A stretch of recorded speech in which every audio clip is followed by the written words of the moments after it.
Une nuit, dans l'obscurité, vous venez en aide à quelqu'un. Le lendemain, cette personne est le juge qui décide du sort de votre fille. La justice l'emportera-t-elle, ou le pouvoir? Vous le découvrirez dans cette histoire. Restez avec nous jusqu'à la fin. Dehors, la pluie nocturne s'intensifiait, tombant en biais sous les rafales de vent de novembre. Les essuie-glaces du vieux camion de Nate Carver grinçaient rythmiquement contre le pare-brise, retenant à peine la cascade. Il plissa les yeux à travers le pare-brise embué, fendant l'obscurité de Maple Avenue. Il lui restait encore 5 minutes avant d'arriver chez lui. Rosie était probablement déjà endormie, blottie contre cet éléphant en peluche qui avait perdu un œil et la moitié de son rembourrage. Plus que 21 jours. Cette date était entourée en rouge dans le calendrier du tribunal. Dans 21 jours, un juge déciderait s'il allait perdre la seule chose qui donnait un sens à sa vie. Soudain, un flash de feu de détresse sur le bas-côté. Une berline rouge, légèrement inclinée vers le fossé, clignotait avec un désespoir silencieux.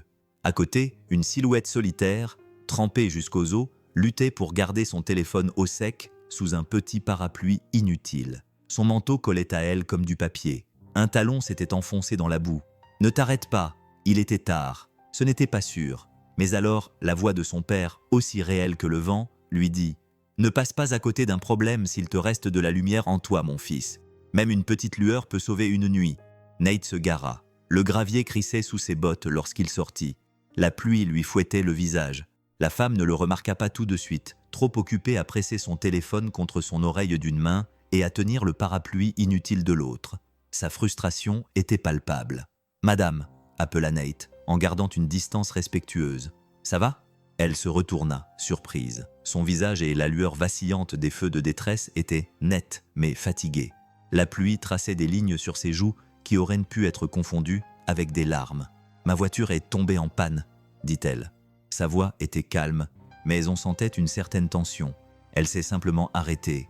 Aucun signal, aucun voyant moteur, rien.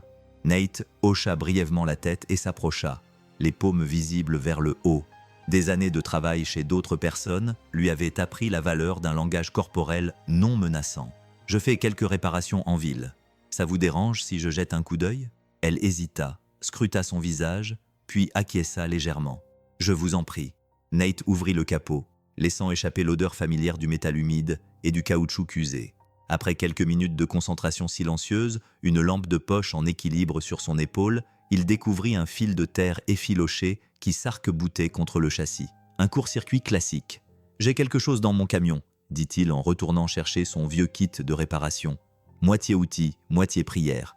Avec un morceau de fil de cuivre usé et du ruban isolant presque périmé, il rafistola la connexion. Ce n'était pas très élégant, mais cela tiendrait pour la nuit. « Essayez maintenant ». Elle monta dans la voiture et tourna la clé. Le moteur a craché, a démarré, puis a ronronné. Elle posa son front contre le volant, soulagée. « Vous êtes un magicien », a-t-elle soufflé en sortant du véhicule. Nate a esquissé un demi-sourire. « Je suis juste têtu. » Elle a sorti son portefeuille, mais il a rapidement levé la main. « C'est gratuit, remplacez juste ce fil de terre dès que possible. Et prenez peut-être un meilleur parapluie. » Elle sourit pour la première fois. Son visage s'illumina. « Dites-moi au moins votre nom, au cas où j'aurais encore besoin d'un miracle. » Nate Carver. Elle le répéta doucement, comme pour le graver dans sa mémoire. « Vous m'avez sauvé bien plus qu'une nuit, monsieur Carver. » Ils restèrent debout un moment, sous la pluie qui tombait toujours, mais plus doucement, comme si le ciel avait expiré. Puis elle monta dans la berline rouge, reprit la route et disparut dans la noirceur humide. Nate retourna à son camion, le cœur étrangement réchauffé. Mais alors qu'il passait la vitesse, une voix revint, cette fois-ci ce n'était pas celle de son père. Une salle d'audience, un juge, un marteau en bois tombant lourdement et un calendrier marqué en rouge. 21 jours. 21 jours avant que ce marteau ne décide si Rosie resterait sa fille. La caméra de l'imagination recula. La pluie continuait de tomber sur Maple Avenue, silencieuse mais implacable. Quelque part, le bruit d'un train lointain gémissait à travers la vallée. À l'intérieur du camion, les essuie-glaces reprirent leur rythme fatigué et une voix murmura une fois de plus. « D'où regardes-tu cela ?» Le soleil matinal n'offrait aucune chaleur. Il se levait simplement par habitude. Nate Carver se tenait debout devant le petit comptoir de la cuisine, fixant un morceau de pain grillé brûlé. Ni doré, ni comestible, juste noir d'un côté et dur de l'autre. Encore un petit déjeuner magistral, marmonna-t-il. Un toast brûlé signifie que la journée ne peut que s'améliorer. Rosie sonna derrière lui. Elle était déjà vêtue de son sweat à capuche de l'école, d'une seule chaussette, et son sac à dos à l'envers était trop bas. Elle était petite pour son âge, mais d'une certaine manière, elle avait toujours eu un esprit bien développé. Née pendant un orage, élevée au fast-food et aux histoires avant de se coucher, endurcie par un monde qui ne faisait pas de cadeaux aux gens comme les Carver. Nate beurra quand même le toast. « Le mot du jour ?» demanda-t-il. Rosie se pencha sur la table, la langue dépassant du coin de sa bouche tandis qu'elle se concentrait. Puis, avec un sourire triomphant, elle murmura « Ensemble ». Il se tourna vers elle, le visage adouci. « Difficile ».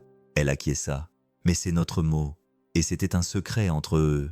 Si elle pouvait l'épeler à voix haute chaque matin, peu importe ce que la journée leur réservait, cela signifiait qu'ils étaient toujours ensemble. Elle l'épela lentement, en marquant une pause entre chaque lettre. A-C-C-O-U-P-L-E. Il applaudit une fois. Des applaudissements moqueurs. Déjà prêt pour l'université. « Je vais prendre une bourse pour Poudlard, s'il vous plaît. » Ils rirent, mais leur rire s'éteignit trop vite. Sur le réfrigérateur, collé sous un aimant en forme de clé, se trouvait un calendrier.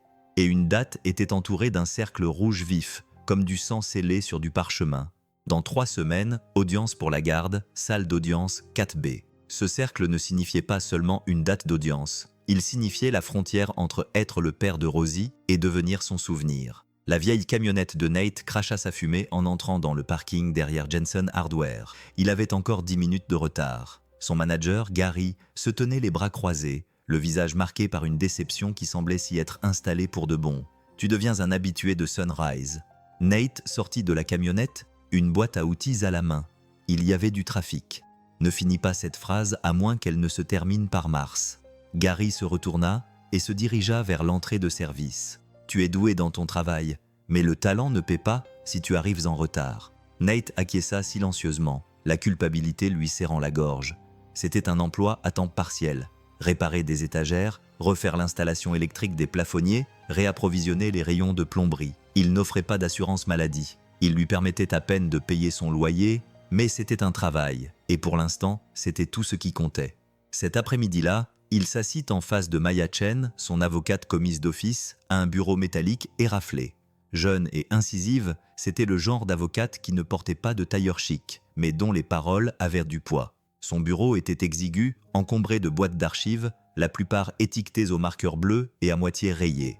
Elle examina son dossier avec l'intensité de quelqu'un qui résout un puzzle sous l'eau. « Ils utilisent des preuves écrites », dit-elle. « Vol d'un générateur industriel dans un site verrouillé qui se trouvait prétendument sur votre trajet de travail. » Nate soupira. « Je n'ai rien volé. »« Je vous crois », dit Maya sans hésiter. « Mais le système ne fonctionne pas sur la base de la croyance. Il fonctionne sur la base de preuves. Et ils ont des copies de déclarations, des registres horaires, des images de vidéosurveillance floues. Tout cela est circonstanciel, mais suffisant pour brouiller les pistes. Peuvent-ils me l'enlever ?» Sa voix se brisa. Maya leva les yeux et croisa enfin son regard. « Si le tribunal estime que vous avez sciemment falsifié des documents ou participé à un vol, oui, d'autant plus qu'il n'y a aucune trace de votre mère et que vous n'avez pas de tuteur légal. » Tiens, Nate se pencha en arrière, fixant le plafond comme s'il pouvait lui offrir un meilleur verdict. « Victor est derrière tout ça. » Maya acquiesça d'un air sombre. « Il est puissant, propriétaire de Hale Construction, gros contrat, gros amis. Il prétend que le générateur était sur place lorsque son équipe est partie.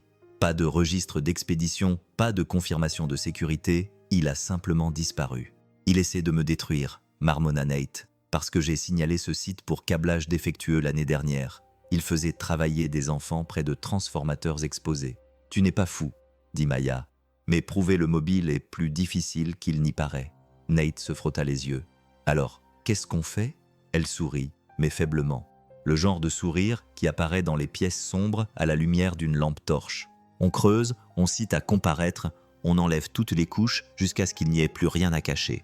Il expira, les épaules s'affaissant légèrement. Maya fouilla dans son sac et en sortit un enregistreur en plastique bon marché.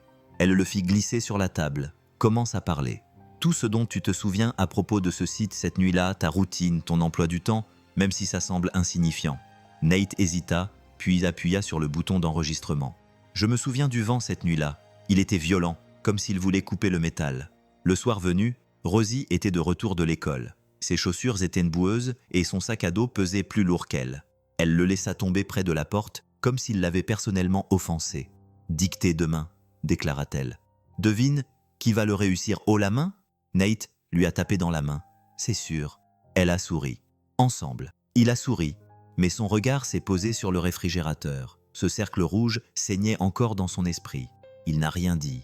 Il n'avait pas besoin de parler. Après le dîner, elle s'est blottie sur le canapé, dessinant dans son carnet des bonhommes allumettes qui se tenaient de la main sous un arc-en-ciel. L'un d'eux avait une barbe, l'autre portait des lunettes. Le plus petit avait une cape. « Je suis une super-héroïne », expliqua-t-elle fièrement. « Tu l'es », répondit-il. Plus tard dans la nuit, alors que Rosie dormait, Nate se tenait dans l'embrasure de la porte de sa chambre. Les étoiles phosphorescentes qu'ils avaient collées au plafond brillaient encore faiblement. Il murmura à personne en particulier « Elle est ma raison d'être, mon tout, et je ne la perdrai pas ». Le silence lui répondit. Le lendemain matin, le calendrier était toujours accroché au réfrigérateur, mais cette fois, à côté du cercle rouge, Nate griffonna quelque chose de petit, presque imperceptible. Ensemble, il remit le capuchon sur le stylo, prit une inspiration et affronta la journée. « Levez-vous pour l'honorable juge Eleanor Brooks ». La voix du huissier résonna dans la salle comme le tonnerre à travers du verre. Tout le monde se leva. Tous les bruits, tous les chuchotements se turent. Le pouls de Nate Carver battait dans ses oreilles. Ses paumes étaient moites, sa gorge sèche. Il se leva lentement, les yeux fixés sur le banc en bois à l'avant de la salle d'audience 4B, puis il se figea. La femme en robe noire n'était pas une inconnue. Sous la lumière solennelle encadrée par le sceau de l'État, se trouvait la même femme qu'il avait rencontrée sur Maple Avenue, celle qui s'était retrouvée bloquée dans la tempête. Ses cheveux étaient désormais parfaitement coiffés, sa posture aussi stable que du marbre. Seuls ses yeux la trahissaient. Il les avait vus sous la pluie, humides, doux de gratitude. À présent, ils étaient indéchiffrables. C'est elle la juge. Cette pensée le frappa comme un coup de massue. Eleanor Brooks balaya la salle d'un regard méthodique. Lorsqu'il s'arrêta sur Nate, elle hésita à peine le temps d'un souffle. Puis, son masque de professionnalisme revint et elle prit la parole. « Veuillez vous asseoir ». Les chaises raclèrent le sol, les papiers bruissèrent. Le bourdonnement des néons emplissait l'air. Maya se pencha vers Nate et murmura « Elle est juste, stricte, mais juste. Ne dis rien tant que je ne t'y invite pas. » Il acquiesça, les yeux toujours fixés sur le banc. Son visage ne trahissait aucune reconnaissance, absolument aucune. Si elle se souvenait de cette nuit-là, elle le cachait bien. De l'autre côté de l'allée était assis Victor Hale, aux cheveux argentés, les mèches lissées en arrière, brillantes comme l'incarnation même de l'arrogance. Son avocat, un homme raffiné au sourire narquois permanent, mélangeait théâtralement des papiers. Une odeur d'eau de Cologne coûteuse flottait dans l'air. Le greffier commença l'affaire opposant l'État à Nathan Carver.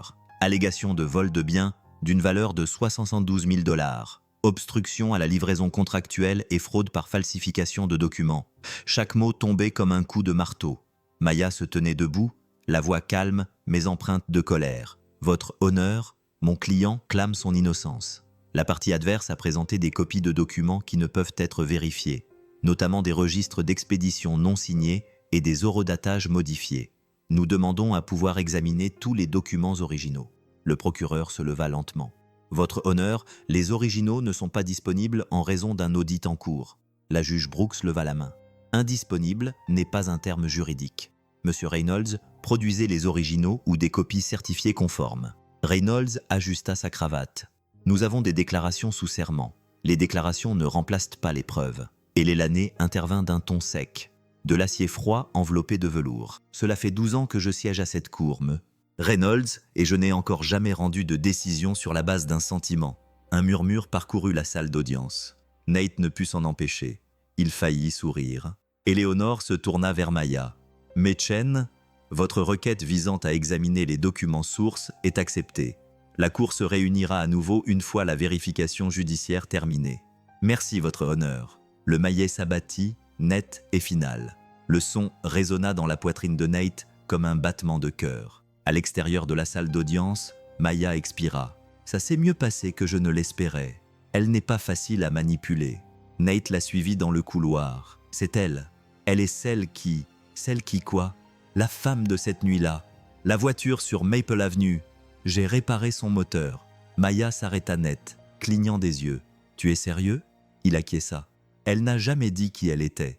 Maya réfléchit, tapotant son dossier contre sa jambe. « Eh bien, les petites villes sont propices aux coïncidences étranges. Et ce n'est pas seulement une coïncidence, » dit Nate doucement. « C'est grâce à elle que je suis ici. Et vous, à sa place, qu'auriez-vous fait? Dites-le en commentaire. J'aurais pu passer mon chemin.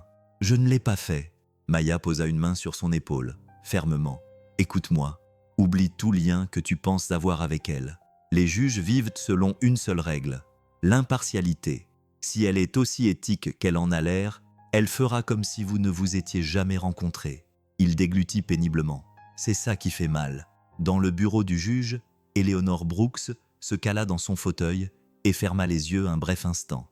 La tempête qui faisait rage dans la salle d'audience grondait encore derrière ses paupières. Il s'est souvenu de moi. Elle pouvait le voir dans ses yeux, la lueur de reconnaissance, le choc, la dignité tranquille et la façon dont il le portait. Elle ne devrait pas s'en soucier.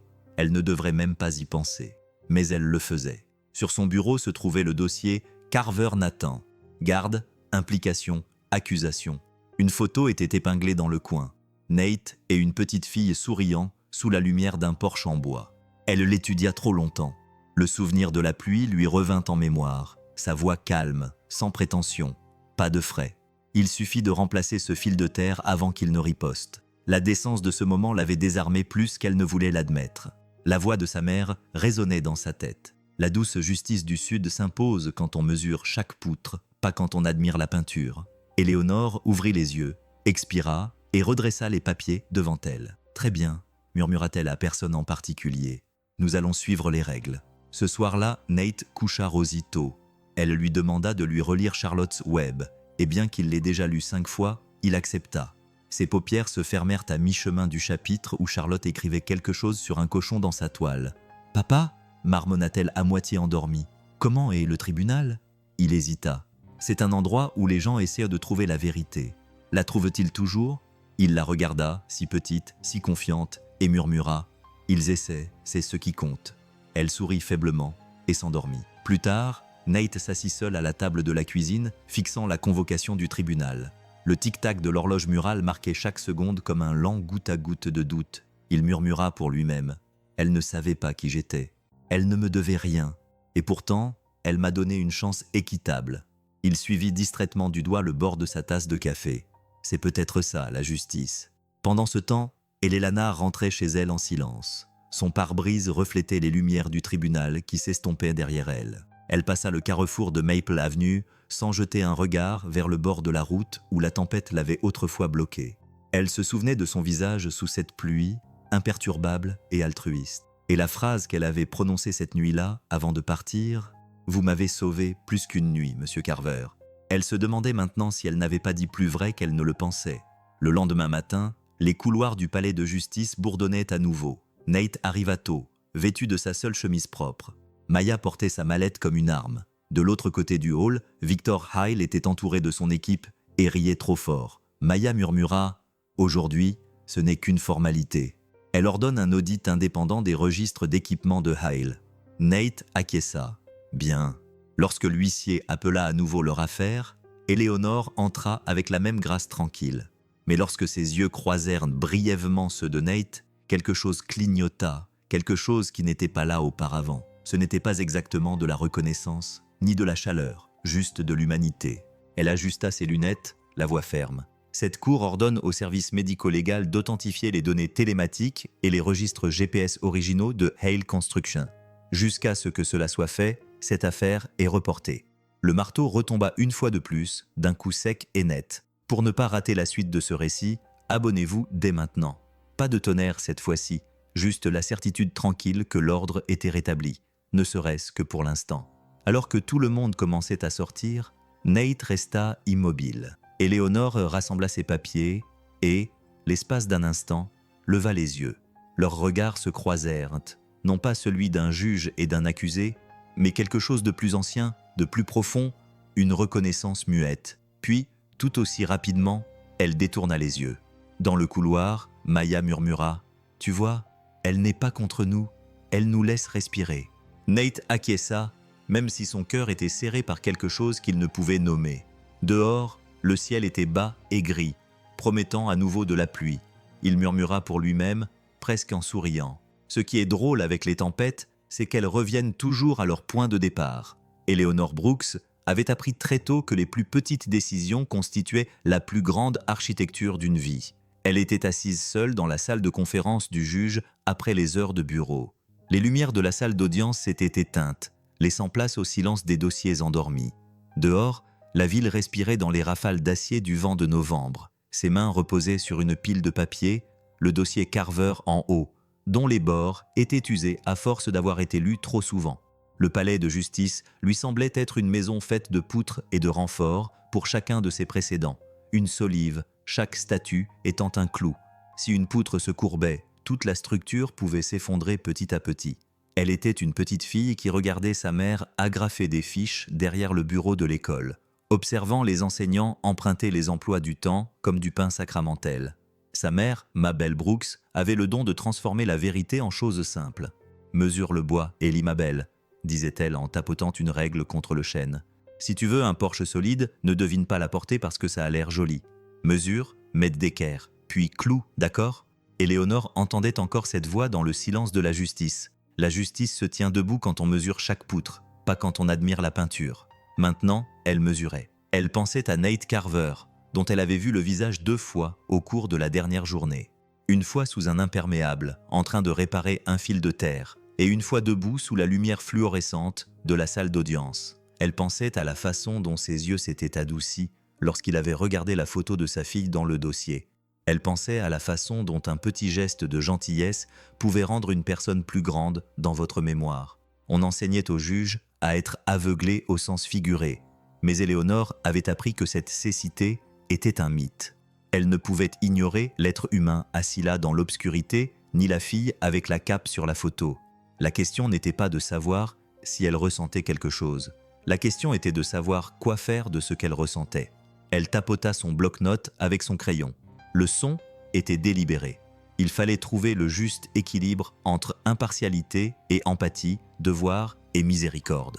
La loi exigeait de la clarté. La vie exigeait de la miséricorde. L'astuce consistait à concilier les deux sans rompre l'équilibre. Son greffier frappa à la porte et déposa un dossier sur le bureau. Il s'agissait d'une compilation des requêtes de Maya pour obtenir les documents sources, du langage évasif de l'accusation et de la déclaration sous serment de Victor Hales. Éléonore les relut, plus lentement cette fois, comme si les mots pouvaient changer si elle les regardait assez longtemps. Elle était tentée, de manière subtile et humaine, d'accélérer l'affaire, de pousser à un jugement rapide, car cela ferait plaisir à certains, car le pouvoir attendait souvent de la rapidité en échange du silence. Elle était également tentée de se récuser, en invoquant discrètement un conflit d'intérêts, afin de laisser la machine fonctionner sans que ses empreintes ne viennent salir le bois. Mais elle savait que la récusation n'était pas un moyen d'échapper à ses responsabilités. C'était admettre que quelqu'un d'autre serait mieux à même de juger. Et parfois, la communauté avait besoin de quelqu'un qui se souvenait de ce que l'on ressentait sous un porche avec les pieds mouillés. Elle se leva et se dirigea vers la fenêtre. Au-delà du palais de justice, Maple Avenue scintillait de flaques d'eau. Quelque part sous cet asphalte mouillé, le souvenir d'une seule nuit traversait la ville. Un homme qui avait arrêté une femme dont la voiture était tombée en panne. Éléonore pensa à l'impartialité enseignée comme un rituel. Jeune avocate, elle avait mémorisé des phrases sur la façon de séparer sa vie de sa robe. Mais la robe n'effaçait pas la conscience. Elle exigeait simplement que la conscience soit rendue visible par la raison. Elle rédigea une ordonnance, ou plutôt une ordonnance demandant une vérification médico-légale indépendante de toutes les preuves contestées, écrivit-elle. Puis, elle ajouta des détails. Les clous. Elle exigerait les données GPS de Telematics Records, la chaîne de conservation des preuves, les manifestes originaux et les images brutes des caméras de vidéosurveillance, avec les numéros de série certifiés des codecs temporels, ainsi que la confirmation des accès physiques au dépôt. Des caméras de vidéosurveillance avec les numéros de série certifiés des codecs temporels et la confirmation des personnes qui avaient physiquement accès au dépôt la nuit en question. Elle souligna 3 fois la chaîne de conservation des preuves. C'était la colonne vertébrale de la preuve. Sans une chaîne scellée, les documents n'étaient que du papier, facile à copier, facile à modifier. Son doigt s'arrêta sur la ligne de signature. Elle imagina une rumeur selon laquelle la juge Brooks était indulgente envers les accusés qu'elle rencontrait et en ressentit le poids comme une main sur une balance. Sa carrière avait été un long exercice visant à éviter toute apparence de partialité. Mais aujourd'hui, la question n'était plus d'apparence. Il s'agissait du résultat. Si les preuves étaient entachées, la justice qu'elle rendait serait vide de sens. Si les preuves étaient irréprochables, alors la loi s'exprimerait avec clarté. Elle signa. « La justice n'est pas l'absence de sentiments », murmura-t-elle dans la pièce vide. « C'est le courage de le mettre à l'épreuve. » Son greffier revint avec une liste de contacts médico-légaux et de laboratoires d'état indépendants, d'un auditeur télématique privé et de l'équipe de criminalistique numérique du tribunal. Hélé Lanard choisit 2 noms, l'un réputé pour sa précision obstinée, l'autre pour sa rapidité et sa transparence. Elle les griffonna dans l'ordonnance. Le travail se ferait en dehors de l'écho amical du tribunal, en dehors des alliances confortables du comté. Elle voulait la lumière du regard critique d'un étranger. Nuit après nuit, elle arpentait ses couloirs, passant parfois devant le même banc où l'affaire serait entendue encore et encore, chaque pas étant une répétition de courage. Une voisine, l'une des bibliothécaires de la ville, avait appelé plus tôt pour se porter volontaire pour l'heure du conte dans le cadre du programme de lecture pour les jeunes.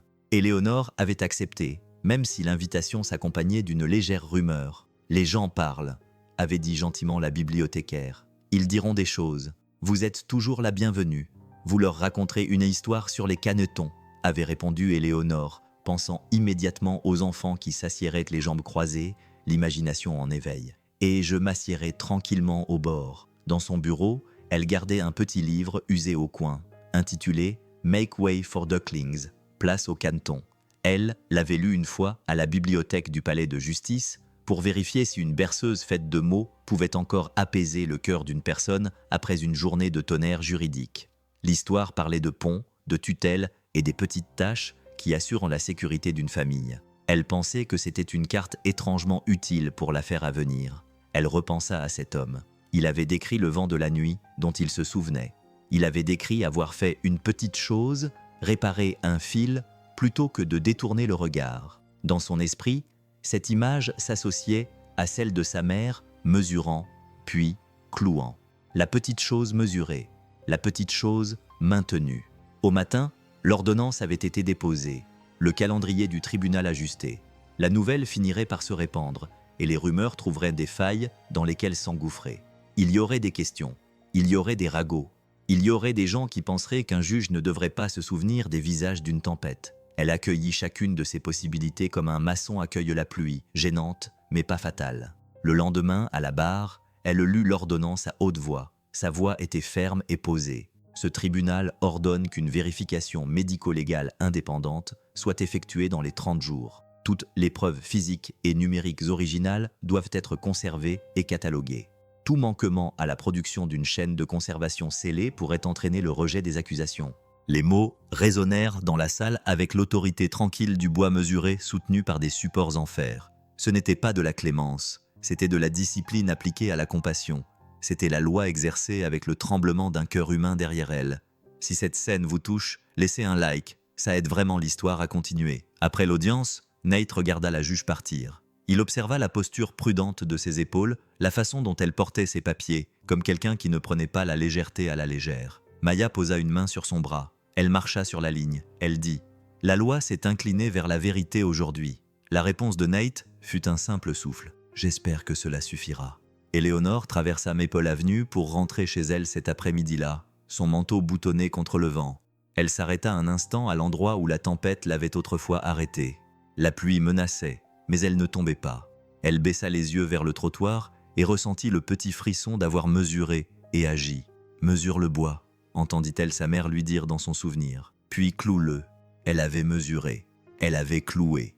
Le porche n'était peut-être pas encore terminé, mais les poutres étaient droites. Tout comme elle le croyait, c'était un peu comme construire une seule coupe à la fois. L'attente a un son. C'est le tic-tac d'une horloge murale dans un couloir silencieux. C'est le bourdonnement sourd des distributeurs automatiques, le bruissement du papier que quelqu'un fait semblant de lire. Son souffle retenu entre l'espoir et le désespoir. Et pour Nate Carver, cela devenait un second foyer.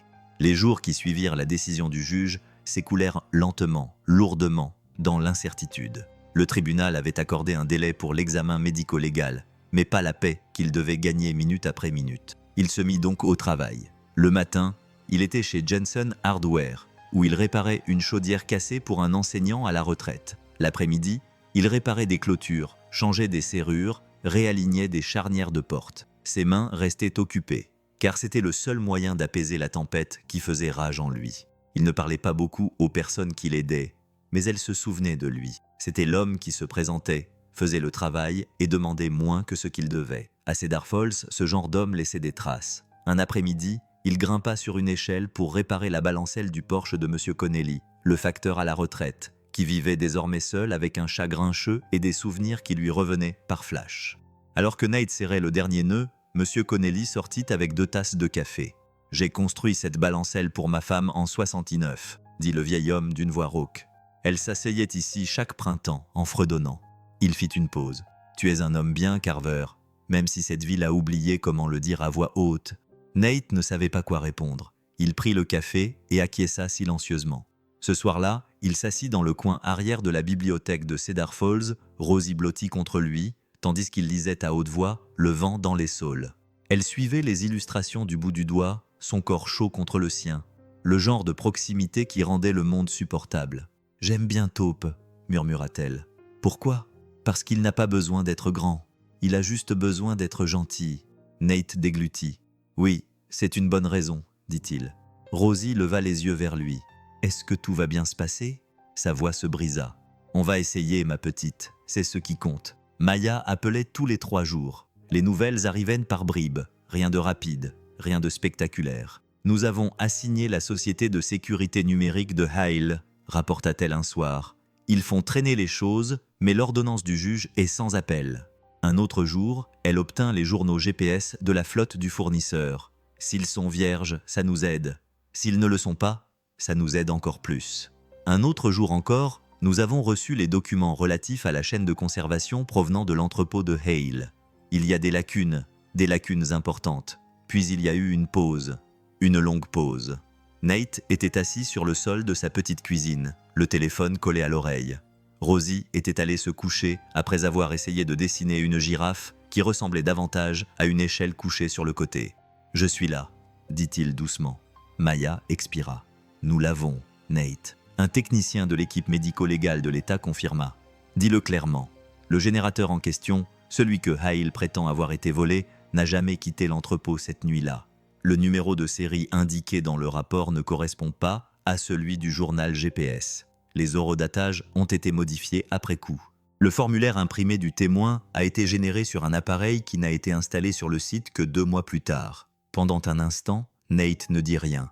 Puis il glissa le long du meuble jusqu'à s'asseoir sur le sol en linoléum, les jambes allongées, la tête appuyée contre la porte du four. « Je ne l'ai pas imaginé », murmura-t-il. « Non », répondit Maya. « Tu l'as vécu. Maintenant, nous le prouvons. » Il ne pleura pas bruyamment. Ce n'était pas le genre de moment. C'était plus calme que cela. Comme la pression qui s'échappe d'un tuyau prêt à éclater. Juste des respirations, du silence et 2 mots qui résonnaient dans son esprit. Tout va bien. Le lendemain matin, la ville avait le même aspect. Mais pour Nate, tout semblait différent. Il répara le lavabo qui fuyait chez une mère célibataire qui habitait dans la même rue. Il resserra les charnières du restaurant local et livra une petite boîte à outils à la bibliothécaire qui avait cassé la poignée de son tiroir. La vie n'était pas soudainement résolue, mais elle ne s'effondrait pas non plus. Et à Cedar Falls, c'était une sorte de miracle. Ce soir-là, il se tenait devant le palais de justice, le vent soulevant son col, le ciel d'un bleu marine sombre. Il n'est pas entré.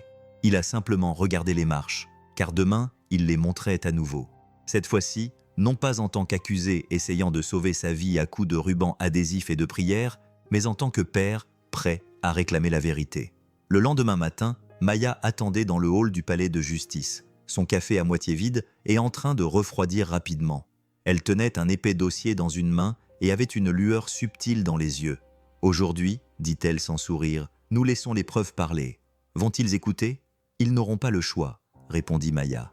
La vérité est forte lorsqu'elle est acculée. Il regarda autour de lui. Le palais de justice était animé. Les voix résonnaient, les papiers bruissaient. Mais malgré tout cela, Nate se sentait toujours serein. Je n'ai pas peur, dit-il.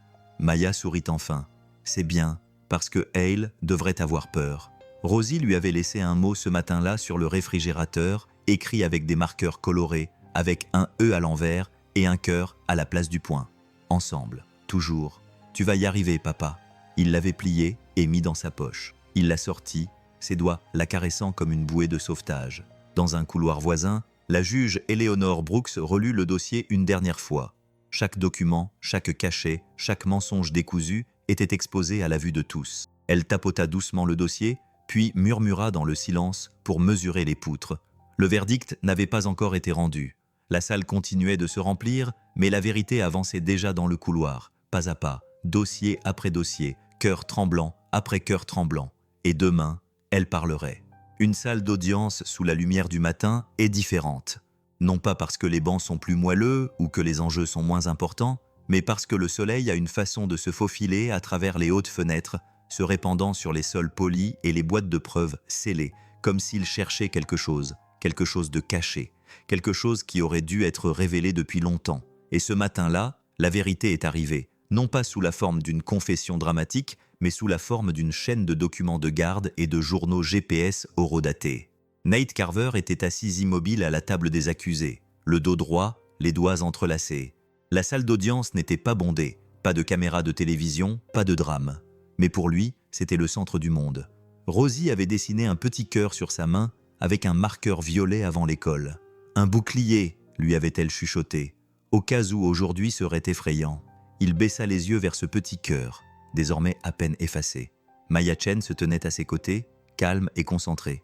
Une pile de papier dans une main, la voix froide comme la glace, mais brûlante de vérité. « Votre honneur » commença-t-elle. Au cours des 3 dernières semaines, notre équipe, en collaboration avec 2 analystes médico-légaux indépendants, a examiné les documents fournis par Hale Construction. Ce que nous avons trouvé n'est pas seulement une incohérence, c'est une fabrication. Un murmure parcourut la salle. L'avocat de Victor Hale se leva à moitié de sa chaise, mais le juge Eleanor Brooks leva la main, calme mais ferme. « Vous aurez votre tour, monsieur Reynolds. Asseyez-vous. » Reynolds obéit, la mâchoire serrée. Maya s'avança et posa une chronologie imprimée sur le projecteur de preuves. « Ceci, dit-elle en cliquant sur sa télécommande, est le journal GPS du générateur de Hale. D'après ces données, l'équipement n'a jamais quitté l'entrepôt principal la nuit du vol présumé. » Elle cliqua à nouveau. Ensuite, le rapport télématique montrant les diagnostics internes de l'unité. Le système n'a jamais enregistré de mouvement. L'état d'alimentation était nul. Et le plus accablant de tout, l'alerte de sabotage s'est déclenchée 12 heures après le signalement du vol. Hélène Lanner plissa les yeux. Expliquez l'alerte. La voix de Maya était tranchante comme une lame de rasoir. Le logiciel interne a signalé une modification manuelle des données. Quelqu'un a essayé de réécrire l'historique des emplacements, mais le système a conservé son journal d'origine en dessous. Elle fit une pause. Et puis, il y a ceci, une autre diapositive, une numérisation d'un formulaire horodaté et signé. Il s'agit de la déclaration sous serment du superviseur du site de Hale, qui affirme avoir vu M. Carver charger le générateur dans son camion.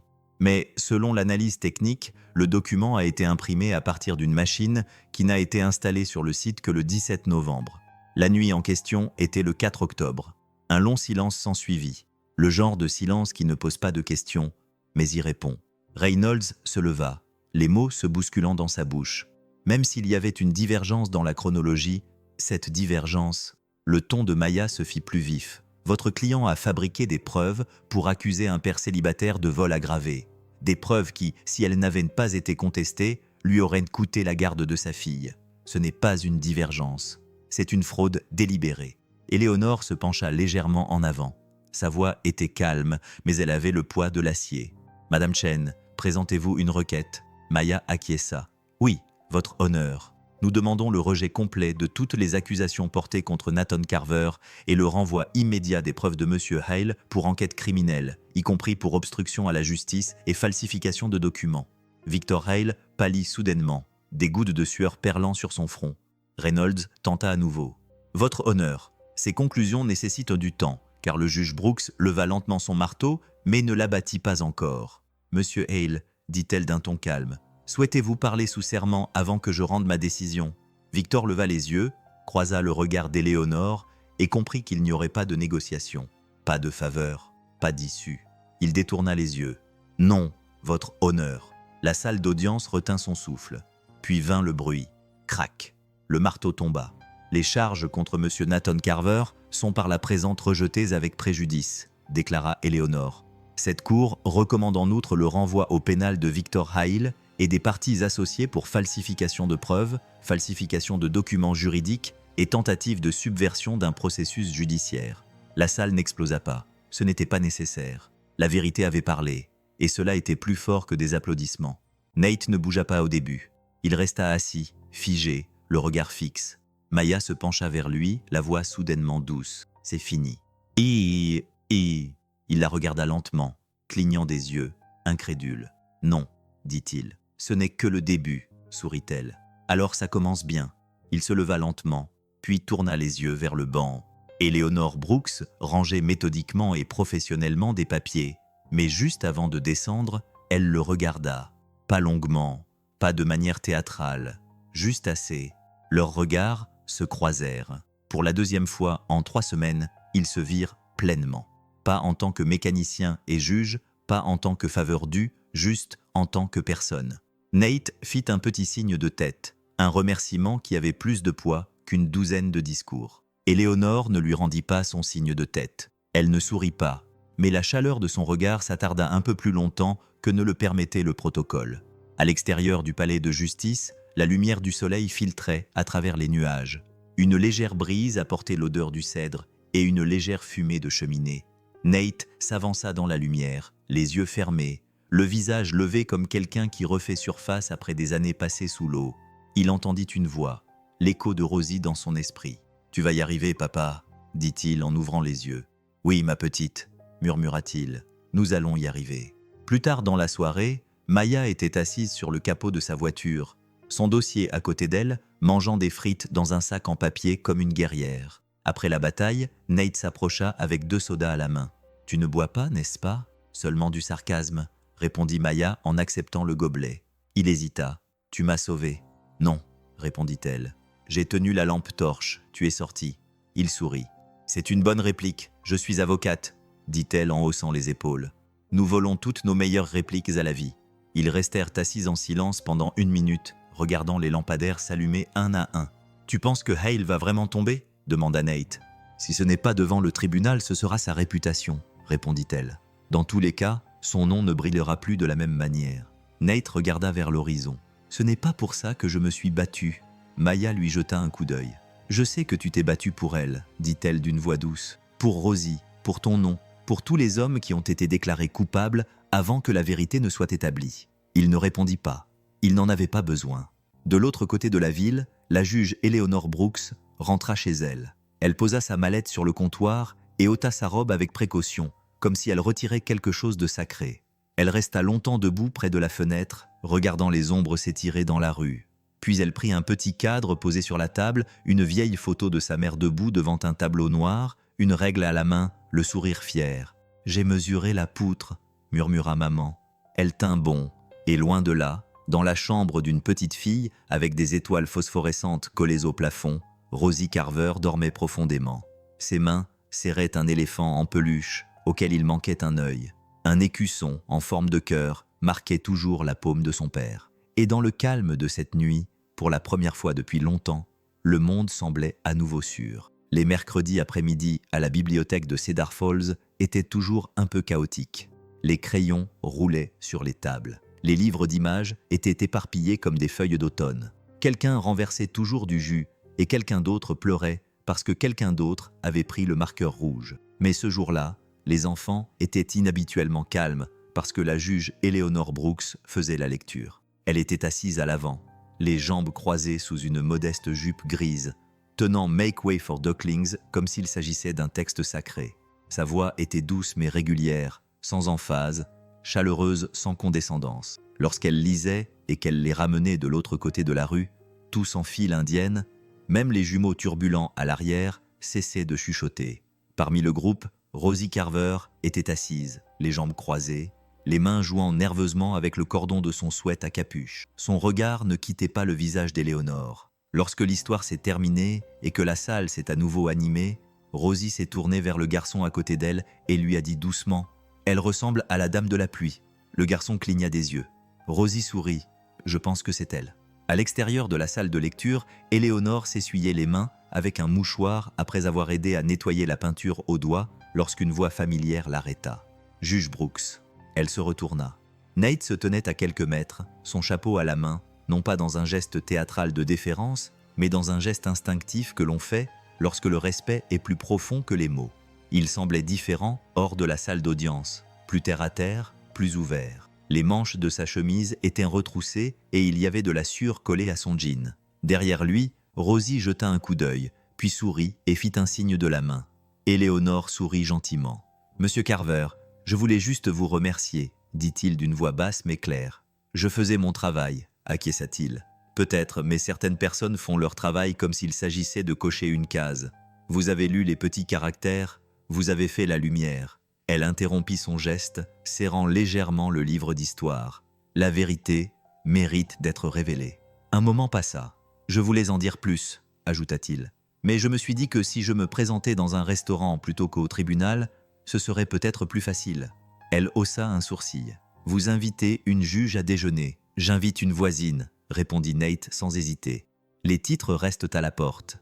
Elle le regarda, la tête légèrement penchée. J'ai 1 heure. Il y a une table libre chez Murphy. Au coin.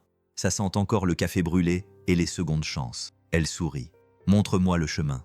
Le restaurant Murphy n'avait pas changé depuis 20 ans. Les mêmes banquettes grinçantes, le même jukebox défraîchi, la même serveuse nommée Bev, qui se souvenait d'une manière ou d'une autre de la commande de tout le monde et de l'anniversaire de personne. Éléonore s'assit en face de Nate, remuant lentement son thé tandis qu'il versait du sucre dans son café comme s'il lui devait de l'argent.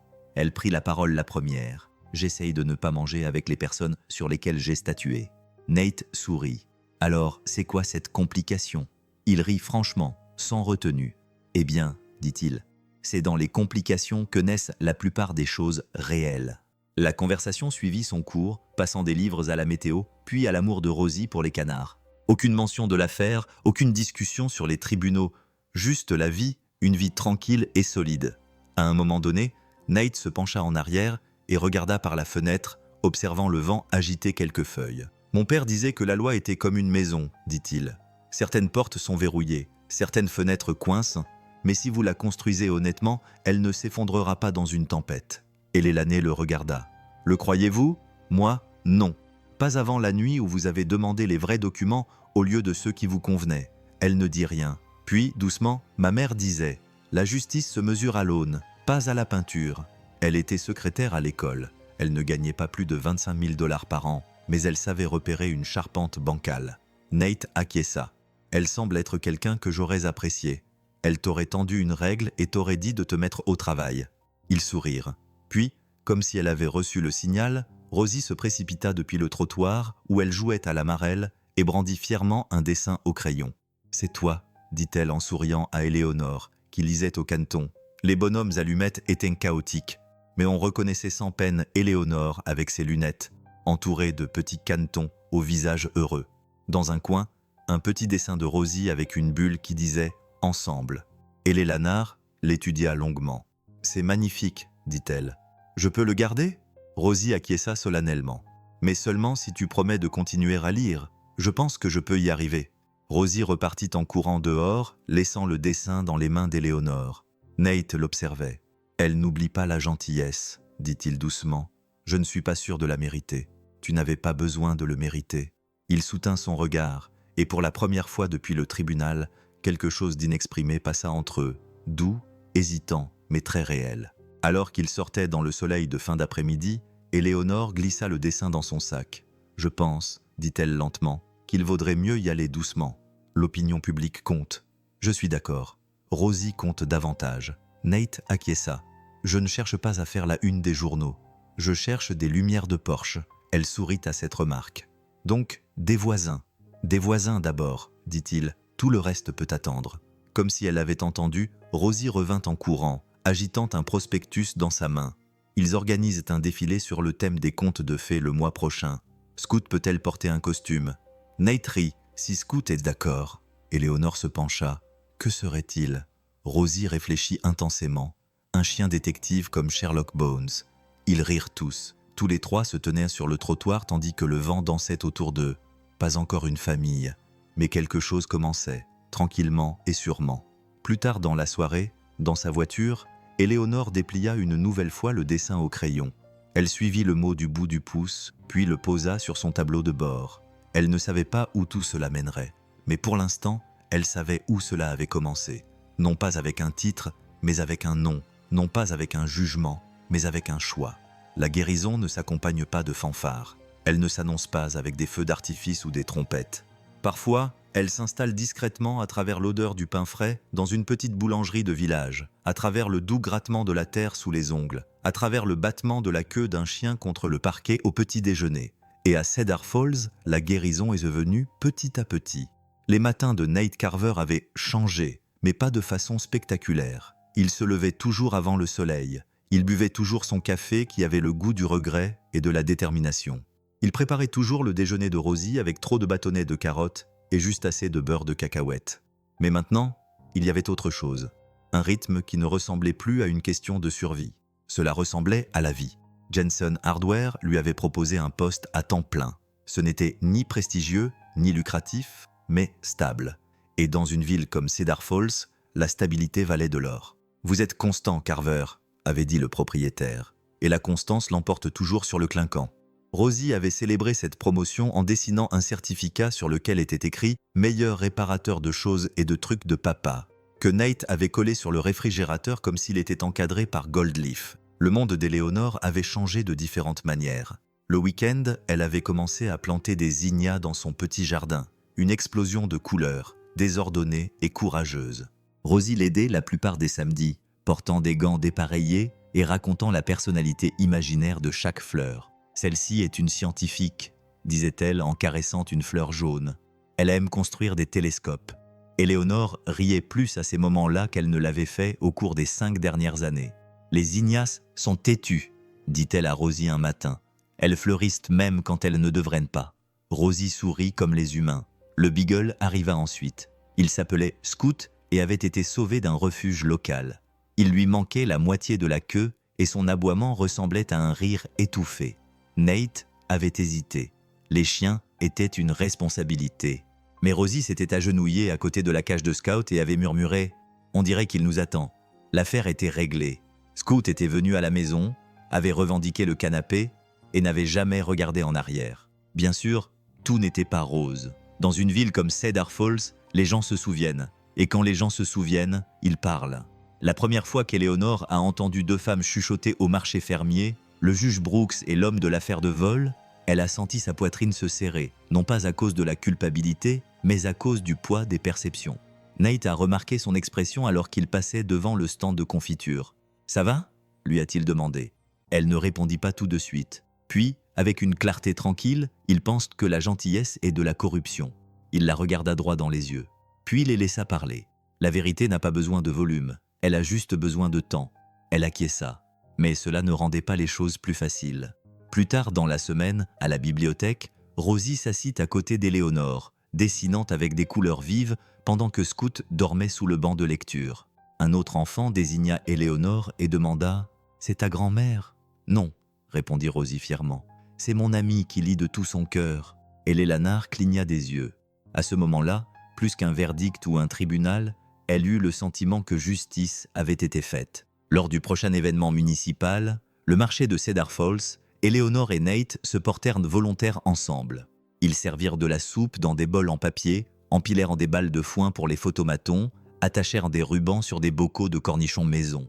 Les voisins hochaient en la tête, certains souriaient, d'autres continuaient à les fixer du regard. Mais ceux qui comptaient étaient le vieil homme dont Nate avait réparé gratuitement la chaudière et la bibliothécaire qu'Éléonore avait autrefois défendue contre les coupes budgétaires et dont les enfants lisaient désormais à haute voix grâce à ses programmes du week-end. Ils se sont approchés, ils les ont remerciés, ils sont restés un moment. Ils se tenaient à leur côté comme des brise-vents contre les commérages. Vers la fin de l'événement, Rosie est arrivée en courant avec un petit sac en papier rempli de bonbons en forme de lettres de l'alphabet. J'ai épelé quelque chose. Elle a souri. Nate a regardé à l'intérieur. Les lettres formaient un mot légèrement de travers. Elle a froncé les sourcils. Je n'avais plus de S. Et Lanner s'agenouilla à côté d'elle. Un seul suffit. Tu l'as épelé avec ton cœur. Rosie sourit. La prochaine fois, j'épellerai ensemble. Cette nuit-là, après que Rosie se soit endormie et que Scoot ait réclamé la place de Nate sur le canapé, Éléonore se tenait dans l'embrasure de la porte avec une tasse de camomille. « L'invisibilité te manque, n'est-ce pas ?» demanda Nate en lui tendant une couverture. Elle sourit en buvant son thé. « Le fait de ne pas être scruté me manque. Ils nous observent maintenant, dit-il doucement, attendant de voir si cela allait la briser ou la faire s'épanouir. » Elle croisa son regard. « Alors donnons-leur quelque chose qui grandit lentement et qui devient fort. » Nate baissa les yeux vers ses mains, silencieuses et calleuses. « Je construis des choses, dit-il. C'est ce que je sais faire. Comment niveler, renforcer, finir. Les choses qui durent ne font jamais de bruit. » Et l'année s'approcha. Nous non plus. Alors que Scoot poussait un soupir endormi et que l'horloge dépassait minuit, ils restèrent debout en silence, sans précipitation, sans déclaration, juste présents. Toujours voisins, mais désormais avec quelque chose d'enraciné.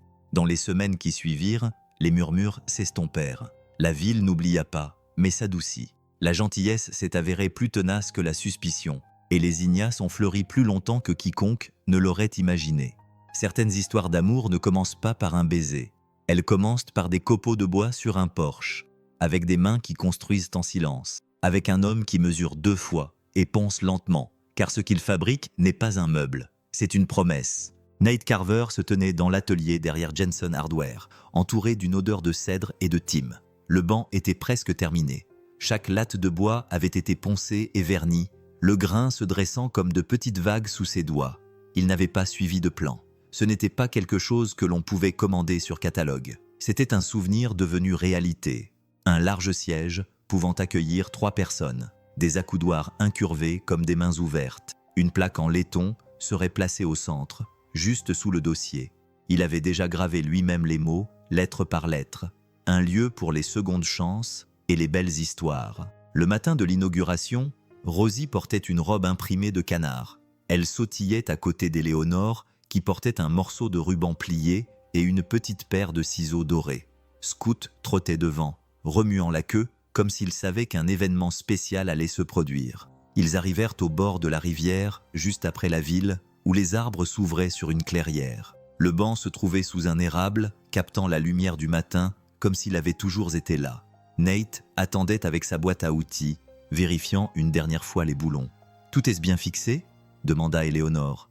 Il leva les yeux. « Je l'ai construit pour qu'il me survive. » Rosie applaudit. « Je peux couper le ruban maintenant ?» Éléonore sourit. « Allez-y, madame la mère. »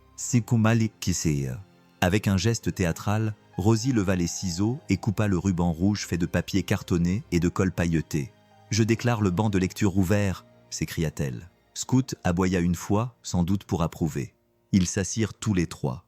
Nate au milieu, Rosie blottie contre lui, Éléonore de l'autre côté, les chaussures retirées, les orteils effleurant l'herbe. Pendant un moment, ils se contentèrent d'écouter la rivière, le genre de silence qui ne vient que d'un profond réconfort. Puis Nate fouilla dans son sac et en sortit un livre, The Velveteen Rabbit, couverture rigide, bien usée. Il le tendit à Éléonore. Elle l'ouvrit lentement, puis s'arrêta. Ses doigts touchèrent l'intérieur de la couverture, où une petite poche en velours avait été cousue dans la doublure. Elle y plongea la main. Une bague, simple, non polie, faite à la main comme le banc, en argent avec un nœud au centre. Pas de diamant, pas d'éclat, juste une intention et une permanence. Nate s'éclaircit la gorge, d'une voix rauque mais claire. « Je ne suis pas doué pour les discours, mais je sais construire des choses qui prennent du temps et qui ne s'effritent pas avec le temps. C'est ce que je veux pour nous. » Il se tourna vers elle. « Je n'ai pas besoin d'une histoire parfaite. Je veux juste une histoire vraie avec toi, avec Rosie sur ce banc et tous ceux qui viendront après. » Rosie se couvrit la bouche des 2 mains. « Il va vraiment le faire. » Éléonore ne répondit pas tout de suite. Au lieu de cela, elle baissa les yeux vers la bague. Puis regarda à nouveau l'homme qui s'était un jour arrêté en pleine tempête parce que quelque chose en lui refusait de laisser une autre personne en détresse. « J'ai passé toute ma vie à croire à la lettre de la loi, » dit-elle doucement. « Mais tu m'as appris à croire aussi à son esprit. » Elle passa la bague à son doigt. « Oui, juste comme ça, sans fanfare, juste un mot aussi certain que le lever du soleil. » Rosie les serra tous les deux dans ses bras. Maintenant, Scoot doit te pardonner de ne jamais l'avoir laissé s'asseoir sur le bon canapé. Plus tard, ils lurent à tour de rôle le livre sur le lapin en velours. Rosie insista pour lire la partie sur le fait de devenir réel. Cela ne se produit pas d'un seul coup. La peau disait que l'on devenait réel. Cela prend beaucoup de temps. C'est pourquoi cela n'arrive pas souvent aux personnes qui se castent facilement, qui ont des angles vifs ou qui doivent être manipulées avec précaution. La voix de Nate était rauque lorsqu'il murmura « Nous sommes réels maintenant, hein ?»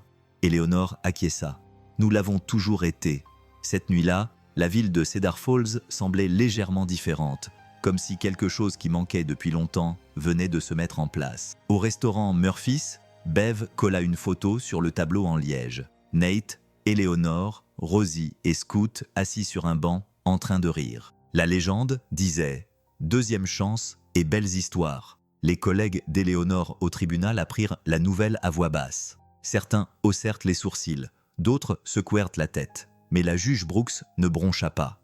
Elle arriva à l'heure, rendit un jugement équitable et rentra chez elle dans une maison où régnait désormais la joie. Maya Chen, bien sûr, était déjà au courant. Quand elle est passée avec une tarte pour fêter ça, elle l'a simplement tendue à Nate et lui a dit « Tu en as mis du temps ». Il a souri. « Certaines choses méritent d'être mesurées à 2 fois », lui a-t-elle fait comprendre d'un clin d'œil. « Assure-toi simplement de continuer à poncer les angles. » Ce week-end-là, au marché fermier, Rosie a promené Scoot en arborant un badge fait maison sur lequel était écrit « Détective officiel du banc ». Une femme s'est penchée vers Éléonore et lui a demandé « Tu ne regrettes jamais d'avoir mélangé ta vie et ta robe ?» Éléonore a bu une gorgée de café et a répondu sans hésiter. « La justice n'est pas quelque chose que l'on accroche au mur. C'est quelque chose sur lequel on s'assoit, on partage des histoires, on construit. » Je dirais que ce banc est le verdict le plus honnête que j'ai jamais rendu. Au coucher du soleil, le banc attendait et les gens sont venus un par un. Un homme âgé avec un chien qui regrettait sa femme. Un adolescent qui lisait tranquillement entre 2 quarts de travail. Une mère qui murmurait des histoires à l'oreille de son bébé endormi. Et parfois, juste parfois, un juge, un constructeur et une petite fille avec un cœur trop grand pour son sac à dos. Ils s'asseyaient, ils lisaient, ils guérissaient. Parce que certains bancs supportent plus que le poids. Ils supportent les souvenirs. Ils supportent le pardon. Ils supportent le genre d'amour qui ne crie pas, mais qui reste. Tous les mariages ne commencent pas avec un quatuor à cordes. Certains commencent avec le bourdonnement des guirlandes lumineuses accrochées à la clôture du jardin, l'odeur des plats mijotés dans des cocottes empruntées, les rires des enfants qui courent pieds nus dans l'herbe un peu trop haute, et un beagle avec un nœud papillon qui essaie de voler un petit pain. Et à Cedar Falls, c'est exactement comme ça que ça a commencé. Le mariage des Carver Brooks n'a pas eu lieu dans une église ou une salle. Il s'est déroulé dans le jardin derrière la maison d'Éléonore, qui est désormais leur maison, un vaste terrain bordé d'arbres, le même terrain où les ignas avaient fleuri avec des filles quelques semaines plus tôt. Scoot faisait les 100 pas près des marches du porche, tel un huissier à 4 pattes. Rosie avait insisté pour qu'il soit le meilleur chien. Il prenait ce titre très au sérieux. Au-dessus de leur tête, des fils de lumière dorée se balançaient dans la brise. Les voisins avaient apporté des chaises pliantes. Certains se tenaient debout, d'autres s'appuyaient contre les clôtures.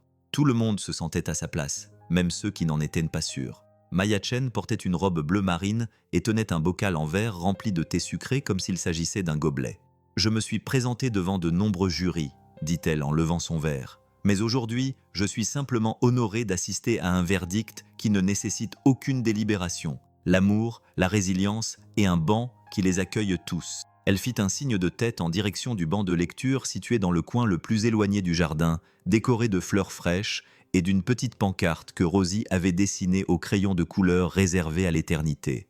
Rosie, vêtue de baskets blanches et d'une couronne de fleurs, dansait en cercles irréguliers.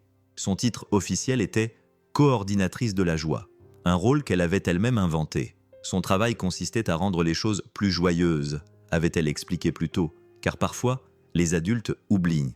Elle jeta des pétales comme des confettis et cria « Que l'amour commence !» Au moment où Nate sortit de la véranda arrière, ajustant sa cravate avec des mains qui pouvaient reconstruire des moteurs, mais qui tremblaient encore à présent. Quand il vit Éléonore marcher vers lui, les rayons du soleil illuminant ses cheveux, sa robe de chambre remplacée par une douce robe grise, il oublia tout le reste. Même Scoot s'assit. La cérémonie fut courte. Il n'y eut pas de longs vœux, pas de déclarations répétées, juste deux personnes se regardant dans les yeux, disant des vérités simples avec le cœur grand ouvert. Nate commença. « J'ai construit des porches, réparé des toits, réparé des serrures cassées. Mais toi, tu es la première chose que j'ai construite avec l'espoir qu'elle dure pour toujours. » Éléonore cligna rapidement des yeux, puis sourit. « Tu as dit un jour que tu n'étais pas doué pour les discours, mais tu construis avec tes mains. Et j'ai appris que ce sont ces promesses qui tiennent. » Ils ont échangé leurs alliances à nouveau, cette fois avec l'aide de Rosie. Elle les leur a remises avec beaucoup de cérémonie, en annonçant « Ne les laissez pas tomber, nous n'en avons apporté qu'une seule paire. » Tout le monde a ri, mais c'était le genre de rire qui emplit l'air de grâce. Ensuite, il y a eu une danse, si on peut appeler ça ainsi. La playlist était composée pour moitié de vieux morceaux country et pour moitié de bandes originales de films pour enfants. Scoot a hurlé pendant une valse lente. Le facteur a trébuché pendant une danse en ligne. Et quelque part entre les parts de tarte au citron et les fontaines de feux d'artifice, Cedar Falls ressemblait moins à une ville qu'à une réunion de famille. Sous le dais de lumière, Nate a entraîné Éléonore dans une danse tranquille, la main sur sa taille, sa tête reposant contre son épaule. Il lui a murmuré « Tu te souviens de la nuit où je me suis arrêté sous la pluie ?» Elle acquiesça. « Je me souviens avoir pensé qu'il était un étranger qui s'était arrêté pour quelqu'un d'autre. Peut-être que je n'avais pas à être seul dans ce monde. Et je me souviens de ta voix, dit-il. Tu as dit que j'avais sauvé plus qu'une nuit. » Elle leva les yeux vers lui, les yeux brillants. « Tu as arrêté ton camion, dit-elle d'une voix à peine audible. Mais plus tard, tu as arrêté quelque chose de plus grand. Une machine qui aurait écrasé la vérité si personne ne s'était interposé. Tu l'as arrêté, murmura-t-il. Non, le corrigea-t-elle doucement. Nous l'avons arrêté. Leurs fronts se touchèrent autour d'eux. Les enfants riaient, les voisins trinquaient. Mais dans ce petit espace, il y avait le silence. Une maison qui nous a appelés, construite non pas à partir de plans, mais avec de la compassion, des choix difficiles et une joie méritée. Plus tard, Rosie les a tirés tous les deux vers le banc et les a fait s'asseoir. Elle s'est glissée entre eux, encore collante à cause du gâteau, tenant un nouveau dessin qu'elle avait fait pendant la fête. Il représentait les trois, Éléonore, Nate et Rosie, sous un toit avec le mot « maison » écrit en gros caractères au crayon au-dessus d'eux. « C'est notre maison maintenant », dit-elle. Même si elle n'a pas de mur, elle est bien réelle. Et Lélaner l'embrassa sur le front. Le meilleur genre, toujours. Dans les semaines qui suivirent, la ville vibrait de chaleur, non seulement à propos du mariage, mais aussi à propos de la façon dont il s'était déroulé. Victor Hale était officiellement inculpé. Le procureur général a publié une déclaration confirmant que des preuves falsifiées avaient été découvertes grâce à la persévérance de l'avocat commis d'office et à un tribunal exceptionnellement équitable. Aucun nom n'a été mentionné, mais la ville savait, et surtout, elle se souvenait. Les gens ont cessé de chuchoter dans les allées des supermarchés. Ils ont commencé à sourire, à laisser des notes anonymes, à déposer des livres pour le tribunal.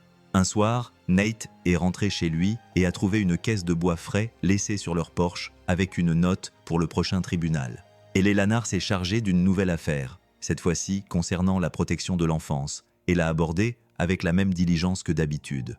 Mais désormais, son bureau était équipé d'une nouvelle chaise, de scouts, de la photo du banc de lecture et d'un dessin au crayon représentant une maison sans toit, avec la légende « Construit avec amour, reste debout ».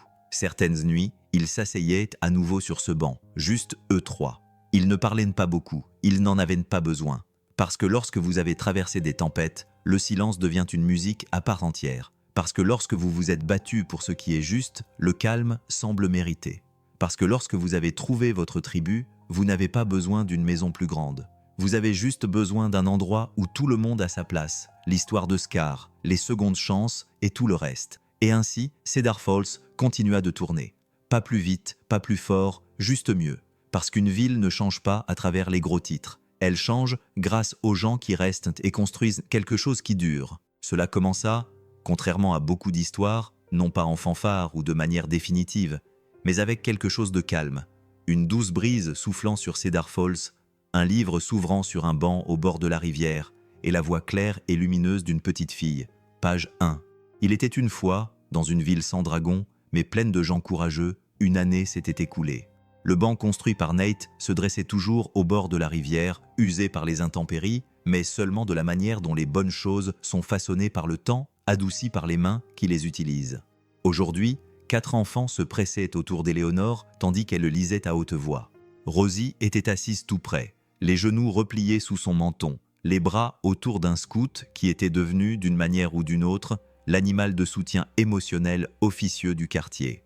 En face d'eux, Nate serrait un boulon sur la coudoir. Il s'essuya les mains avec un chiffon, testa la coudoir, puis hocha la tête en signe d'approbation. « Tu l'as encore réparé », dit Éléonore sans lever les yeux de la page. Nate sourit. Il n'était pas cassé, il grinçait juste comme s'il avait besoin d'un câlin. « C'est le genre de réparation que je préfère », dit-elle en tournant une autre page. Une mère passa avec une poussette. Un adolescent à vélo ralenti surprit le son de l'histoire et s'attarda. Un enseignant à la retraite posa un thermos à l'autre bout du banc et se contenta d'écouter. Des ondulations, c'est ce qu'elles étaient, de petites choses qui se propageaient vers l'extérieur. Un banc, une histoire, un moment où personne n'avait à prétendre être trop occupé pour faire preuve de gentillesse. Plus tard, alors que le soleil glissait vers l'ouest, Rosie courut devant, tandis que Nate et Éléonore suivaient le sentier qui menait à la ville. Éléonore glissa sa main dans la sienne. « Ce banc a plus d'histoire que notre salon, » dit-elle. « Et une meilleure vue, » répondit-il en riant. Au restaurant Murphy's, ils trouvèrent Maya en train de siroter un milkshake et de modifier quelque chose sur son ordinateur portable. « Ne me jugez pas, » dit-elle lorsqu'ils s'assirent. « J'écris mes plaidoiries finales en écoutant du jazz et en mangeant des desserts. »« Tu es entre amis » dit Eleanor chaleureusement. Maya tourna l'écran vers eux. « Je finalise un discours qu'on m'a demandé de prononcer. Les facultés de droit veulent en savoir plus sur l'affaire Carver, sur l'éthique en matière de preuve, sur le miracle d'un signal GPS au bon moment. » Nate rit. « Dis-leur que c'était moins un miracle qu'un père fatigué avec un caractère bien trempé. » Mais Maya secoua la tête. « Non, je leur dirai que c'était une ville qui s'est souvenue comment prêter attention et un juge qui a tenu bon alors qu'il aurait été plus facile de détourner le regard. » Son regard se posa doucement sur Éléonore. Cedar Falls n'a pas seulement obtenu justice, elle a appris à voir. Ce soir-là, après avoir bordé Rosie, Nate et Eleanor s'assirent sous le porche. Des lucioles clignotaient au loin. Scout soupira profondément à leurs pieds, la queue remuant dans son sommeil. « Tu crois que quelqu'un s'assoit sur le banc quand nous ne sommes pas là ?» demanda Nate. Éléonore sourit. « Je l'espère. Tu crois que quelqu'un commence une histoire sans la terminer ?»« Parfois, » répondit-elle. « Mais même les histoires inachevées ont des échos. » Nate se pencha en arrière. « Je n'arrête pas de penser à cette nuit-là, à la pluie, à la berline rouge. Tu te tenais là, comme si tu avais combattu le monde entier, mais tu avais encore un peu de grâce à offrir. » Elle se tourna vers lui, le regard doux, et je me souviens de l'homme qui s'était arrêté sans demander pourquoi, juste parce que. Il acquiesça lentement. « Penses-tu que les gens changent à cause d'un seul moment, ou est-ce à cause de tous les petits moments qui suivent ?» Elle répondit « Le moment ouvre la porte, mais ce sont les petits moments qui te font franchir le seuil. » Une semaine plus tard, ils trouvèrent un mot glissé entre les lattes du banc de lecture. D'une écriture irrégulière, quelqu'un m'a fait la lecture ici la semaine dernière. Je ne pensais pas que quelqu'un se souvenait de mon existence. Il s'en souvenait, merci. Pas de nom, pas d'adresse de retour, juste la vérité. Éléonore serra la note contre sa poitrine. « C'est pour ça que nous continuons à venir, » murmura-t-elle. Et c'est ce qu'ils firent, mois après mois. Rosie animait un club de lecture le samedi, où les enfants lisaient à tour de rôle à haute voix. Même si certains ne parvenaient à lire qu'une phrase avant de rougir et de glousser, cela n'avait pas d'importance. On les écoutait. Maya est revenue pour aider à lancer un atelier gratuit d'alphabétisation juridique à la bibliothèque. Connaissez vos droits et vos voisins aussi. Et chaque dimanche, Nate réparait ce qui était cassé. Charnières, clôtures, sonnettes défectueuses. Il ne demandait jamais de remerciements, mais les gens lui en donnaient quand même. Un pot de confiture de pêche, une carte de remerciement faite à la main, un murmure « Vous m'avez aidé plus que vous ne le pensez ». Sur le banc, Rosie a ajouté une nouvelle affiche. Un après-midi, elle a peint des lettres légèrement inégales, mais pleines de cœur. Si vous êtes ici, vous n'êtes pas seul. Et en dessous, en plus petits caractères, racontez votre histoire. Quelqu'un a besoin de l'entendre. Alors que les derniers rayons de soleil de l'été s'affaissaient, Nate a posé une dernière question à Éléonore. Vous êtes-vous déjà demandé ce qui se serait passé si nous ne nous étions pas rencontrés cette nuit-là, si la tempête n'était pas arrivée? Elle lui a pris la main. Non, répondit-elle, parce que je crois en l'histoire qui s'est réellement produite, celle que nous avons écrite avec nos choix et non avec le hasard. Puis, pendant un instant, il n'y eut plus que le silence, le souffle et la lente ondulation de la paix qui s'étendait sur l'eau. Peut-être que ce soir, dans un endroit tranquille, quelqu'un s'assiera sur un banc et fera le petit choix d'écouter pour aider, sans se détourner. Et peut-être que ce geste discret sera le début d'une seconde chance pour quelqu'un d'autre.